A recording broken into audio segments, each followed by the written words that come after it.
Arriva un'altra doccia gelida sul fronte del no alle ecopiazzole di Bassano del Grappa, ormai in via di costruzione dopo un'estate lunga e bollente, che ha visto il comune Edettra da una parte e molti cittadini dall'altra, di una barricata fatta di ecocompattatori e punti di raccolta rifiuti. In ballo ci sono ovviamente i progetti di via Cogo in San Vito e del quartiere 25 aprile, che hanno portato a una sorta di sollevazione popolare con tanto di assemblee e manifestazioni di piazza o di quartiere che dir si voglia.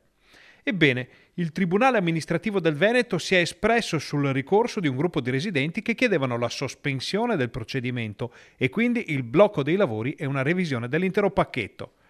Dopo i pronunciamenti di agosto e settembre, il TAR ha confermato la linea, rimandando al mittente le richieste dei cittadini. E non è tutto, questi ultimi dovranno anche pagare all'amministrazione comunale di Bassano le spese di lite, quantificate in 3.000 euro. Le spese fra ricorrenti e il Ministero dell'Ambiente sono state invece compensate, ma per i firmatari sarà un altro esborso. Il gruppo di residenti ricorreva contro la delibera del febbraio di quest'anno della giunta comunale che concedeva gratuitamente a Etra le porzioni di terreno per le ecopiazzole e contro un'altra delibera di metà marzo che approvava i progetti definitivi,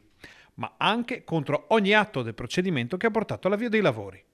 Insomma, una guerra totale alle ecopiazzole e all'iter di riferimento, ma finora ogni assalto si è rivelato vano con un doppio boomerang per il fronte contrario alle ecopiazzole, che si ritrova con i cantieri ormai quasi alle fasi finali e con un conto piuttosto salato da pagare.